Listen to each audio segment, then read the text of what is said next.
नमस्कार दोस्तों, मैं ज्योति आपका स्वागत करती हूँ आपके अपने YouTube चैनल उत्साह में।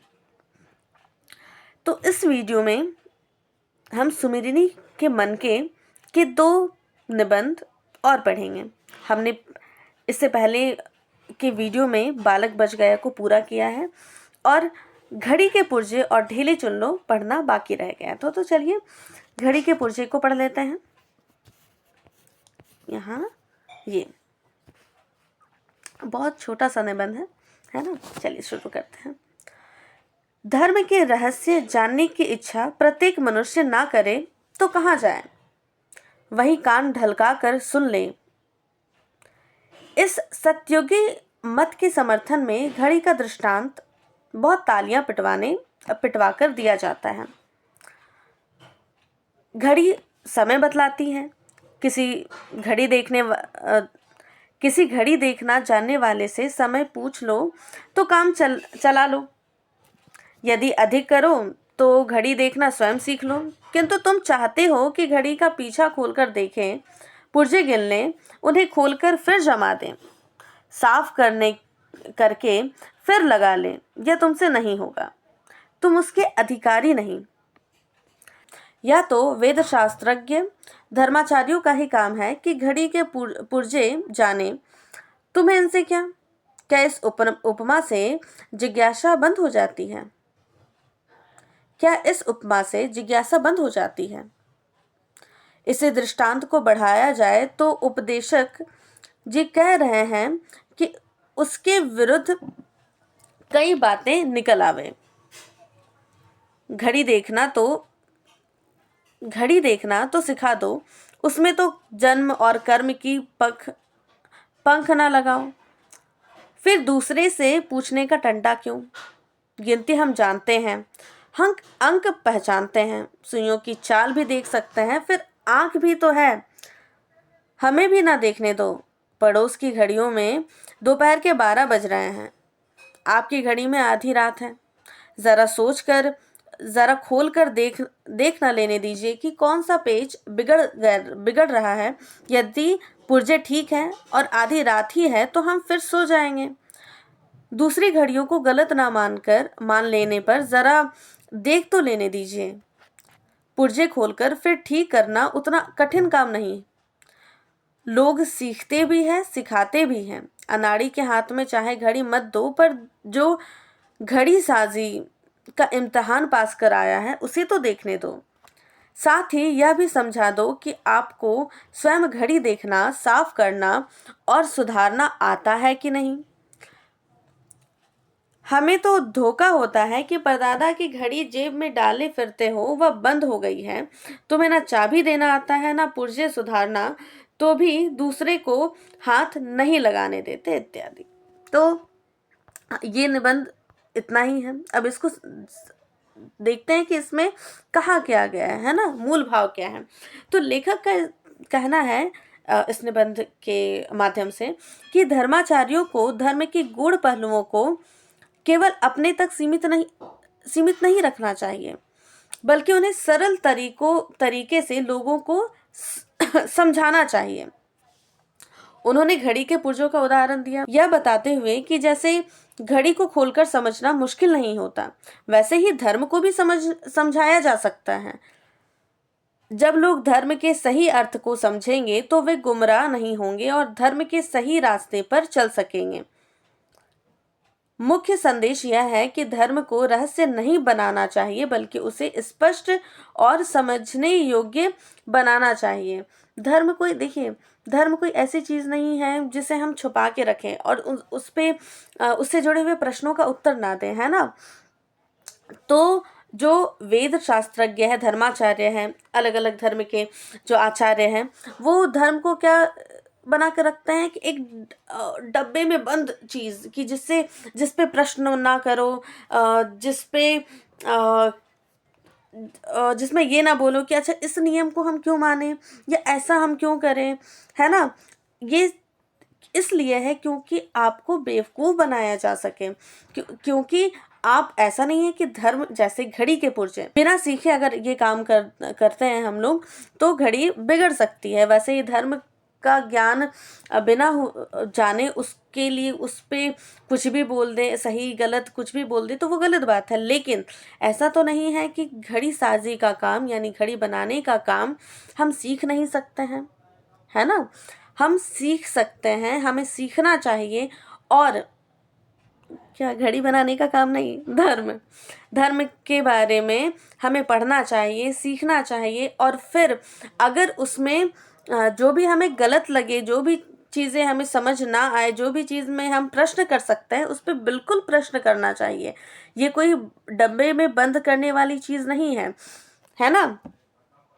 और अगर आपसे ये बोला जाता है, किसी भी पर्सन के द्वारा ये बोला जाता है, किसी भी धर्माचार्य, किसी भी धर्म के धर्माचार्य द्वारा ये बोला जाता है कि आप उस पर प्रश्न नहीं कर सकते हैं, धर्म में ऐसा क्यों है, ऐसा क्यों माना जा रहा है, ये क्यों किया जा रहा है, तो आपको बेवकूफ़ बनाया जा रहा है। लेखक यही कहना चाह रहे हैं ना। तो यहाँ पर ये है कि ज्ञान किसी भी चीज़ का ज्ञान जो है, उससे आप खुद को ठगने से बचाते हैं, स्वयं को ठगने से बचाते हैं दूसरों, है ना। और आप झूठी बातों में नहीं आते हैं। अगर आपको ज्ञान है तो आप झूठी बातों में नहीं आते हैं। चलिए अब दूसरे निबंध को पढ़ लेते हैं। दूसरे निबंध का नाम है ढेले चुन लो। अच्छा, इसमें जो इम्पोर्टेंट पॉइंट है, इसमें जो महत्वपूर्ण बिंदु है, उसे मैंने रेड कलर से जो है वो लाइनअप ये कर दिया है ना। ये रेड में लिखा हुआ है, तो आप इसको पढ़िए और समझिए। तो ढेले चुन लो पढ़ना शुरू करते हैं। शेक्सपियर के प्रसिद्ध नाटक मर्चेंट ऑफ वेनिस में पोर्शिया अपने वर को बड़ी सुंदर रीति से चुनती है। लेखक कौन से लेखक का नाम है? शेक्सपियर। और उनकी कौन सी रचना का नाम है? Merchant of Venice. उसमें एक कैरेक्टर का नाम है, चरित्र का नाम है पोर्शिया। वो अपने वर को बड़ी सुंदर रीति से चुनती है। बबुआ हरिश्चंद्र के दुर्लभ बंधु में पुरुषी के सामने 3 बेटियां हैं। ये हरिश्चंद्र कौन है? लेखक, है ना। हिंदी के प्रसिद्ध लेखक जो है भारतेंदु हरिश्चंद्र, उनकी रचना है दुर्लभ बंधु। और उसकी पात्र है पुरुषी के सामने 3 बेटियां हैं। एक सोने की, दूसरी चांदी की, तीसरे लोहे की। तीनों में से एक में उसकी प्रतिमूर्ति है। स्वयंवर के लिए जो आता है उसे कहा जाता है कि इनमें से एक को चुन ले। अक्कड़बाज सोने को चुनता है और उल्टे पैरों लौटता है।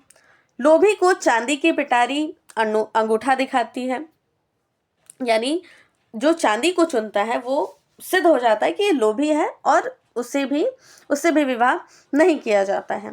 सच्चा प्रेमी लोहे को छूता है और घुड़दौड़ का पहला इनाम पाता है, यानी सच्चा प्रेमी लोहे को चुनता है और उसी से पुरुषी का विवाह होता है।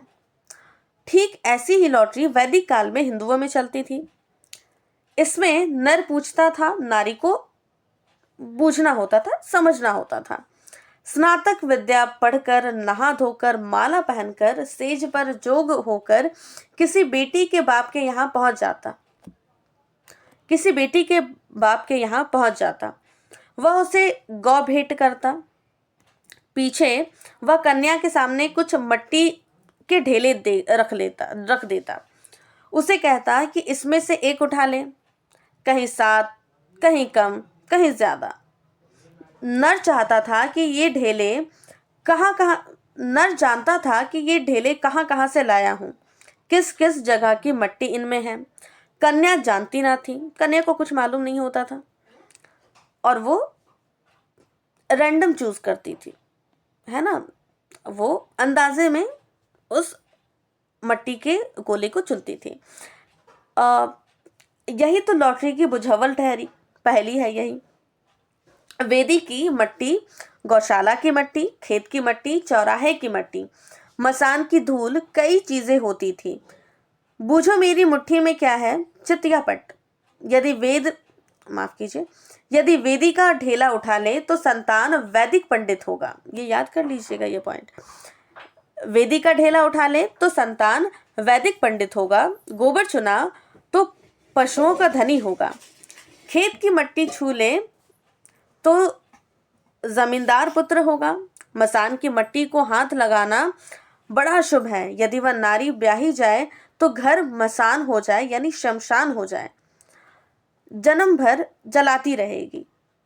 यदि एक नर के सामने मसान की मिट्टी छू ली तो उसका यह अर्थ नहीं है कि कन्या का कभी विवाह न हो। किसी दूसरे नर के सामने वह वेदी का ढेला उठा ले तो वो ब्याही जाएगी।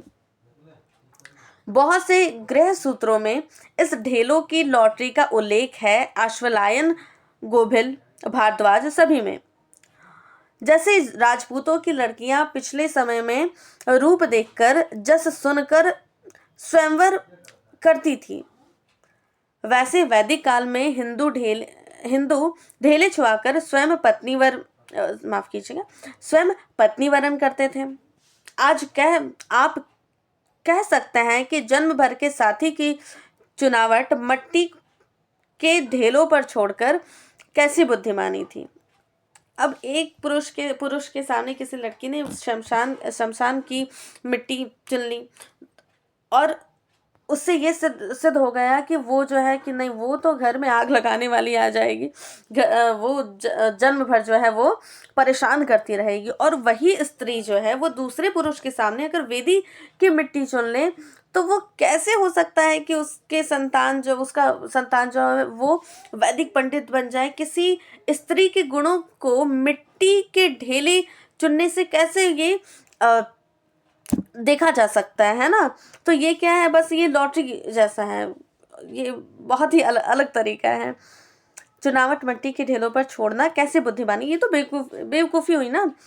अपनी आंखों से जगह देखकर अपने हाथ से चुने हुए मिट्टी के डगलों पर भरोसा करना क्यों बुरा, और लाखों करोड़ों कोस दूर बैठे बड़े बड़े मिट्टी और आग के ढेलों, मंगल और शनिश्चर और बृहस्पति की कल्पित चाल के कल्पित हिसाब का भरोसा करना क्यों अच्छा है, यह भी मैं कह सकता हूँ। बकौल वात्स्यायन के आज का कबूतर अच्छा है कल के मोर से, आज का पैसा आज का पैसा अच्छा है कल के मोहर से। यानी आज जैसे भी हो, है ना, आप जिस भी स्थिति में हो वो बीते कल से बहुत बेहतर है।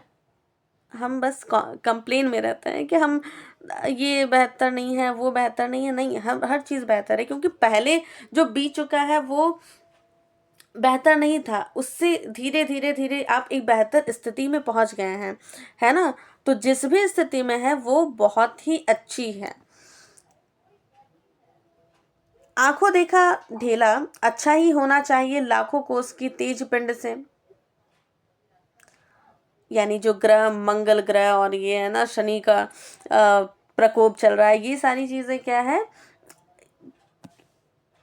ये लेखक ये बोलते हैं कि यहाँ पर वो मानी मनाई चीज़ है ना, इन सबको वो ये ठहराते हैं कि नहीं, ये मानी मनाई चीज़ है।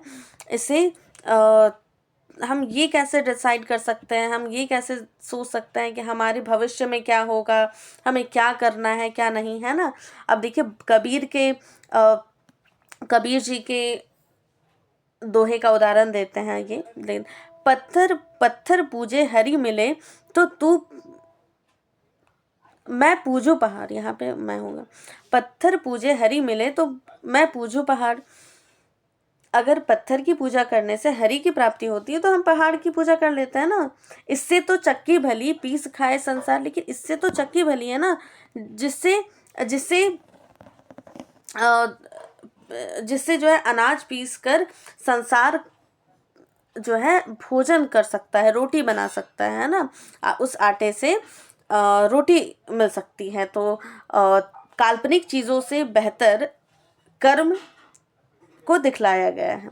इसको स्पष्ट और बहुत शॉर्ट में जो है इसको समझते हैं, ये है कि लेखक ने दुर्लभ बंधु और शेक्सपियर के उदाहरण से पारंपरिक विवाह चयन की पद्धतियों की आलोचना की है।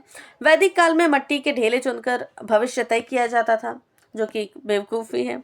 लेखक ने इसे तर्कहीन बताते हुए कहा है कि जीवन के फैसलों में वास्तविकता पर विश्वास करना चाहिए, ना कि काल्पनिक शक्तियों पर। जैसा कि कबीर ने कहा है कि मेहनत और बुद्धि से बड़ा कुछ नहीं है, कर्म और आपकी बुद्धि से बड़ा कुछ भी नहीं है। कबीर ने कहा है कि मेहनत और बुद्धि से बड़ा कुछ भी नहीं है। यहाँ पर हमने इन दो जो निबंध बाकी रह गए थे उसको पूरा कर लिया है ना। तो आप लोग हमसे हमारे व्हाट्सएप चैनल पे जुड़ सकते हैं, जहां आपको सभी नोटिफिकेशन सबसे पहले मिलेंगी। फ्री PDF नोट्स के लिए आप हमारे टेलीग्राम ग्रुप से जुड़ सकते हैं और इन सब के लिंक आपको इस वीडियो के डिस्क्रिप्शन में मिल जाएंगे।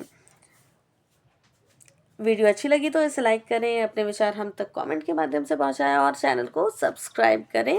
आप वीडियो शेयर भी कर सकते हैं, क्योंकि ज्ञान बांटने से बढ़ता है। चलिए, धन्यवाद। जय हिंद।